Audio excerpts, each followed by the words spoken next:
మంత్ర, యంత్ర, తంత్ర, మూలిక, రుద్రాక్ష, నవరత్న, హోమ, క్రియ, జ్యోతిష్య, వాస్తు, హస్త సాముద్రికాలచే బ్రహ్మాస్త్ర పరిష్కార మార్గం. శ్రీం గురుదత్త. ఆత్మీయులందరికీ స్వాగతం. శత్రు బలాన్ని నిర్వీర్యం చేయందే మీరు ముందుకు వెళ్ళలేరు. మీరు ఎదగొచ్చు, కానీ అయితే ఇందులో రెండు రకాలైనటువంటి విధానాలు ఉంటాయి. నేనేం చేశానంటే ఒకానొక సందర్భంలో నేను ఎదగడం మొదలుపెట్టాను. నేను మంత్ర సిస్టమ్ ద్వారా శత్రు సిస్టాన్ని స్టాప్ చేసేసుకుంటూ నేను ఎదగడం మొదలుపెట్టాను. ఈ ఎదగడం మొదలు పెట్టడం అనేటువంటిది సంకల్ప సిద్ధిని పట్టుకొని చాలా శక్తివంచన లేకుండా కృషి చేస్తూ ముందుకు వెళ్ళేటువంటి ఒక అద్భుతమైనటువంటి సిస్టమ్ ఉంటుంది. ఒక శత్రువుకు ఒక గుణపాఠము, ఒక శత్రువుని నిర్వీర్యం చేసేటువంటి ఒక పద్ధతి ఏంటంటే మీరు విపరీతంగా ఎదగడం. అయితే మీరు విపరీతంగా ఎదుగుతున్నారు అంటే శత్రువు బలహీన పడుతూ ఉంటాడు. వాడు ఎదుగుతున్నాడు, అయ్యో నేను ఎదగలేకపోతున్నాను అనేటువంటి డైలామోస్ అయితే వారిని నేలమట్టం చేస్తుంది. ఇది అద్భుతమైనటువంటి విషయం. ఇక ఇంకొకటి ఏంటంటే శత్రు బలాన్ని తినేయడము, శత్రు శిష్టాన్ని నిర్వీర్యం చేయడము, శత్రు సమూహాలనే బలహీనపరచడము అనేటువంటి మంత్రశిష్టం ఉంటుంది బిడ్డ. ఇది చాలా శక్తివంతమైనటువంటిది. ఇలాంటి మంత్రశిష్టంలో ఒక సిస్టమ్ ఉంటుంది. ఇక్కడ నరసింహస్వామి ఉంటాడు. నరసింహస్వామి యొక్క ఉగ్రము ఎలా ఉంటుందంటే విపరీతంగా ఉగ్రం ఉంటుంది. అలా ఉగ్రము రావడానికి కారణం ఏంటంటే హిరణ్యకశిపుడు విపరీతంగా శక్తివంతుడు కనుక ఇతడు ఏం చేస్తున్నాడు, విష్ణు ద్వేషంతోనే విపరీతంగా చాలామందిని విష్ణు భక్తులందరినీ కూడా బాధించడం మొదలు పెడుతున్నాడు. ఇక్కడ చాలా గుర్తుపెట్టుకోండి, ఎవరిదైనా కూడా ఆ వ్యక్తి బలహీన పడాలి అంటే అతడు కర్మను ఎక్కువ చేయాలి. అంటే దుష్ట కర్మలు ఎక్కువ చేస్తే వాడు బలహీన పడతాడు, లేదా మనము కొంత క్రియేషన్ చేసి వాడిని బలహీనపరచాలి. ఇక్కడ భగవంతుని సిస్టంలో వాడి కర్మను వాడు నిర్మించుకునేదాకా, అంటే చెడు నిర్మించుకునేదాకా కొంత ఓపిక పట్టడం అనేది జరుగుతూ ఉంటుంది. ఆ తర్వాత కొట్టడం మొదలు పెడితే ఇంకా వాడు నేలమట్టమవుతాడు. అది దైవం యొక్క సిస్టమ్ అలాగే ఉంటుంది. ఇప్పుడు ఒక రాక్షసుడు మంచిగా పరిపాలన చేస్తున్నాడు అంటే ఏమనరు, వాడు విపరీతంగా ఇబ్బంది చేస్తున్నాడు అన్నప్పుడు మాత్రమే, ఆ ఇబ్బంది ఒక పీక్ స్టేజ్కి వచ్చినప్పుడు మాత్రమే తొక్కడం మొదలు పెడతారు, లేకుండా చేస్తారు, ఎవరిని కూడా వదిలిపెట్టరు. అయితే ఇక్కడ హిరణ్యకశిపుడు విపరీతంగా ఇబ్బంది పెడుతున్నాడు. ఈవెన్ ప్రహ్లాదుని కూడా, స్వయంగా తన కొన్న కొడుకును కూడా విపరీతంగా ఇబ్బంది పెడుతున్నాడు. చూడండి, ఒక హిరణ్యకశిపుడు, ప్రహ్లాదుడు కదా, ఒక హిరణ్యకశిపుడు తన కన్న కుమారుణ్ణే ఇంత ఇబ్బంది పెడుతున్నాడు అంటే మిగిలిన వాళ్ళు ఎంత ఇబ్బంది పెడుతున్నట్టు మనం ఊహించుకోవచ్చు కదా. ఇలా ఇబ్బంది పెట్టినప్పుడల్లా మిగతా వాళ్ళందరూ కూడా వెళ్ళి ఆ విష్ణు భగవానునికి మొరపెట్టుకోవడము, లేదా వీళ్ళు అక్కడికి వెళ్ళి మొరపెట్టుకోవాల్సినటువంటి అవసరం లేదు. వీళ్ళ వల్ల మాకు ఇబ్బంది అవుతుందని మీరు మానసికంగా మీరు ఎక్కువగా సంచలనానికి గురై మీరు విపరీతంగా బాధపడుతున్నారు అంటే దైవం ఎక్కడో లేదో బిడ్డ, మీ సహస్రార చక్రమే దైవము, అందులోకి వెళ్ళిపోతుంది ఇన్ఫర్మేషను. అలా ఎక్కువ కాలం జరిగిపోయింది అంటే ఇంకా వాడికి మూడుతుంది. అప్పుడు అంటే ఇలా జరిగినప్పుడల్లా ఆ ఉక్రోషం అనేటువంటిది ఆ విష్ణు భగవానుడికి వస్తుంది. అయితే ఇక్కడ స్వయంగా హిరణ్యకశిపుడు తనకు సంబంధించినటువంటి కొన్ని వరాలను పొంది ఉన్నాడు కనుక కొంత టైం కోసం వేచి ఉంచి ఆ ఉగ్రత్వాన్ని విపరీతంగా ఇక్కడ నరసింహస్వామి తీసుకొని ఒక పీక్ స్టేజ్లో నరసింహస్వామి ఉద్భవన జరిగి, అది ఎంత ఉగ్రం అంటే అది మామూలు ఉగ్రం కాదు, విపరీతమైనటువంటి ఆగ్రహంతోనే గోళ్ళతోని చీల్చి చెండాడ అవతల పడేస్తాడు, చంపేస్తాడు సింపుల్గా. అది మామూలు ఉగ్రం కాదు. ఆ ఉగ్రత్వాన్ని చల్లార్చడానికి ఎంతమంది ప్రయత్నం చేసినా కూడా అసలు ఆగదు. ఇక శివతత్వానికి విషయానికి వచ్చినట్టయితే శివుడిలో ఉగ్రత్వం ఉండేటువంటి సిస్టమ్ ఏంది, శివుడికి ఉగ్రత్వం తక్కువ, శివుడికి ఉగ్రత్వం ఉండదు, కానీ శివునిలోనూ ఉగ్రత్వం ఉంటుంది. ఇది గుర్తుపెట్టుకోండి, శివునిలోనూ ఉగ్రత్వం ఉంటుంది. శివునిలోని ఒక ఉగ్రత్వమే భైరవుడు, ఒక శివునిలోని ఒక ఉగ్రత్వమే వీరభద్రుడు, ఒక శివునిలోని ఒక ఉగ్రత్వమే కాపాలికుడు, కాలభైరవుడు, ఇలా రకరకాలుగా అతడే వేరియేషన్స్. ఒక వ్యక్తిలో ఇవన్నీ ఉండాలి. ఒక సమస్యను నిర్మూలన చేయాలంటే సమాధాన భేద దండోపాయాలు ఉపయోగించాలి. అలాగే ఒక నిర్మూలన చేయాలనుకున్నప్పుడు శాంతిగా దగ్గర తీసుకొని చెప్పాలా? ఫస్ట్ దగ్గర తీసుకొని చెప్పాలా? మంచిగా చెప్తున్నారా, చెడు చెప్తున్నారా? సో ఇక్కడ ఏం జరగబోతుంది కదా, అనునయించి చెప్తారా? సో స్టెప్ బై స్టెప్ మీరు తీసుకుంటూ మీలో ఉండేటువంటి వేరియేషన్స్ బయటకు వచ్చినప్పుడు మాత్రమే మీరు విజయాన్ని సాధించగలుగుతారు. అది మీకు అనుభవంలోకి ఎదురవుతూ ఉంటుంది.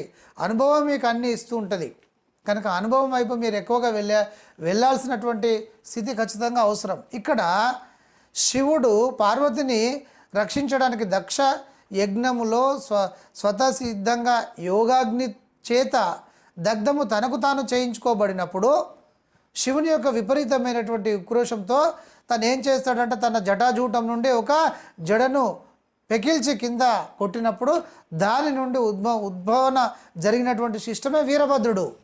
ఈ వీరభద్రుడు మహోగ్రంగా, అంటే ఇక్కడ చాలామంది అనుకుంటారు కదా శివుడి యొక్క ఉగ్రత్వంలో టాపు కాలభైరవుడు అంటారు, కాపాలికుడు అంటారు. కానీ కాదు, శివుని యొక్క అత్యంత ఉగ్రము వీరభద్రుడే. మీరు పిల్లల్ని ఇబ్బంది పెట్టండి, మీకు వచ్చేటువంటి కోపం కొంత ఉంటుంది. మీ తల్లిదండ్రులను ఇబ్బంది పెట్టండి, వచ్చేటువంటి కోపం ఒక స్థాయిలో ఉంటుంది. కానీ మీ భార్యని ఇబ్బంది పెట్టండి, ఎవరైనా భార్యని ఇబ్బంది కనుక పెట్టినట్టయితే మీకు వచ్చేటువంటి ఉక్రోషము వీళ్ళందరినీ మించి ఉంటుంది, తారాస్థాయిలో ఉంటుంది. భార్యను ఎవరైనా ఇబ్బంది పెడితే మీకు వచ్చేటువంటి కోపం మామూలుగా ఉండదు. అలా ఉంటేనే మీరు భర్త అవుతారు, అలా ఉంటేనే మీరు ఆత్మీయులు అవుతారు. ఇక్కడ అంతటి ఉక్రోషం అనేటువంటిది శివుడికి వస్తే ఆ ఉక్రోషం నుండి ఉద్భవించినటువంటిదే వీరభద్రుడు.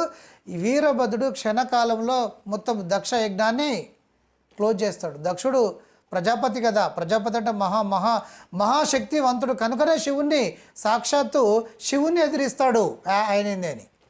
కానీ ఇక్కడ పనిష్మెంట్ జరుగుతుంది. అంటే శివుని యొక్క అవతారాలలో మహోగ్రము ఎవరు అనుకుంటున్నారు? వీరభద్రుడే. ఇక్కడ ఈ ఉగ్ర నరసింహస్వామి హిరణ్యకశిపుని చంపిన తర్వాత ఇంకా వెళ్తూ ఉంటాడు. ఆ ఉగ్రత్వం చల్లారకుండా అలా వెళ్తూనే ఉంటుంది. ఉగ్రంగా ఉంటాడు కదా, ఉగ్రంగా ఉన్నప్పుడు ఎవరు వచ్చినా ఎదుటే అడ్డం వస్తే ఒకటి అందుకుంటూ వెళ్ళిపోవడమే, వాళ్ళు రాంగ్లో ఉంటే అంత ఉంటుంది.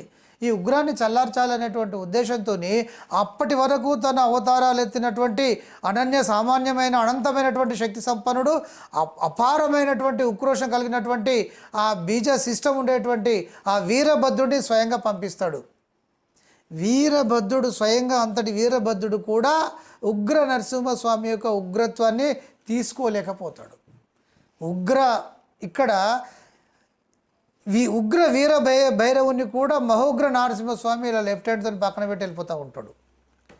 ఇంకా శివుడికి అప్పుడు అర్థమవుతుంది, ఇంతవరకు తను ఎత్తినటువంటి అవతారాలలో వీరభద్రుని అవతారమే అత్యంత శక్తివంతమైనటువంటిది, ఇంకా లేదు. ఇక తర్వాత అప్పుడు ఇంకా చూస్తాడు, ఇంకా లాభం లేదు అని చెప్పేసి నరసింహస్వామి అవతారమే విచిత్రమైనటువంటి అవతారం కదా, ఇంకా విచిత్రమైనటువంటి అవతారంగా అపారమైనటువంటి శక్తులలో మహాగ్రమైనటువంటి శక్తులను, తర్వాత శివతత్వాన్ని, బ్రహ్మతత్వాన్ని, ఇక్కడ పరాశక్తి యొక్క తత్వాన్ని, పరమాత్ముని యొక్క తత్వాన్ని, వీటన్నిటిని తీసుకుంటాడు. ఎందుకంటే ఆ నరసింహస్వామి యొక్క ఉగ్రత్వము మామూలుగా ఉండదు.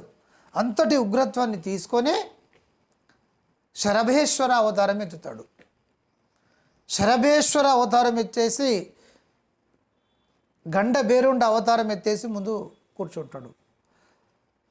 మహోగ్ర గండ బేరుండము అలా ఒక నిప్పు కణికల్లాంటి కండ్లతో అలా చూస్తూ ఉంటాడు. ఇక్కడ అదే అంటే ఇక్కడ ఒక రకంగా అతన్ని సంభ్రమాశ్చర్యాలకు లోన్ చేస్తాడు శివుడు ఈ అవతారం ఎత్తేసి. ఇలా చూసేసరికి ఆ ఉగ్రత్వంతో వెళ్ళేటువంటి ఉగ్ర నరసింహస్వామి ఒక క్షణకాలం పాటు ఇదేంటి ఒక సూర్యుని గోళాలాగా బగబగ మండేటువంటి ఒక అగ్ని గోళాలాగా ఈ కళ్ళు ఇది ఏదో ఉంది ఏంటి, ఇది విచిత్రం ఏంటి అని ఇలా ఆగి చూస్తాడు. అలా ఆగి చూసినటువంటి క్షణకాలంలోనే తనకు తెలియకుండానే ఇక్కడ ఆ ఉగ్ర నరసింహస్వామిలో ఉండేటువంటి ఉగ్రత్వాన్ని తీసుకోవడం జరుగుతుంది. విష్ణు యొక్క శక్తిని కాదు బిడ్డ, ఉగ్రత్వాన్ని తీసుకోవడం జరుగుతుంది.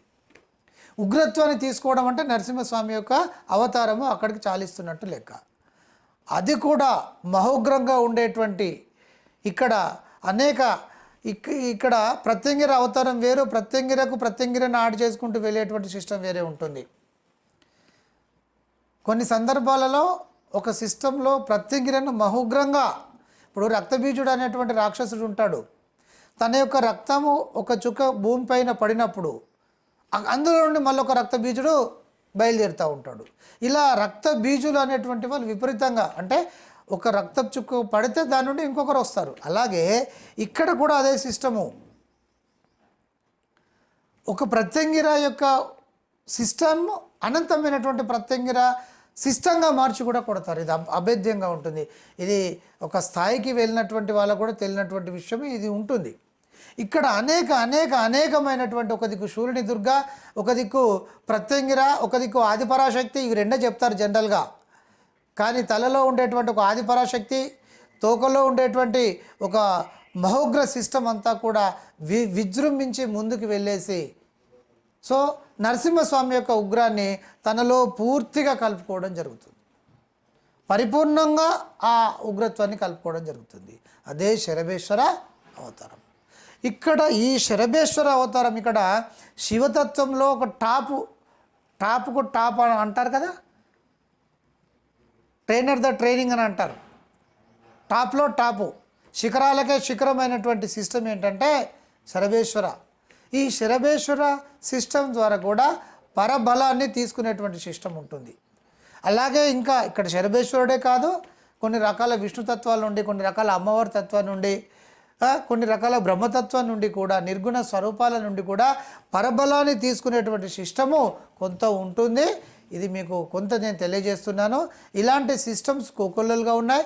మంత్రము అంటే ఇంట్రెస్ట్ ఉండేటువంటి వాళ్ళు, మంత్ర సిస్టాలను తెలుసుకోవాలని జిజ్ఞాస ఉండేటువంటి వాళ్ళు, సమస్త చెడు ప్రయోగాలన్నింటినీ కూడా ఆపి ముందుకు వెళ్ళాలని అనుకునేటువంటి వాళ్ళు, పరబలాన్ని క్షోభ పెట్టేటువంటి సిస్టము, ఇదంతా కూడా కొంత మీరు తెలుసుకొని ముందుకు వెళ్ళాలి అని అనుకున్నప్పుడు, కోరికలను తీర్చుకోవడం కోసము, అలాగే ఎదుటి వ్యక్తి యొక్క బలాన్ని నిర్వీర్యం చేయడము, చేతబడులు ఇలాంటి వాటిని అన్నింటినీ కూడా స్తంభింప చేసుకోవడం కోసము మంత్రోపదేశము, దిగ్బంధనము ఇక్కడ ఇవ్వడం జరుగుతుంది. Thank you for watching.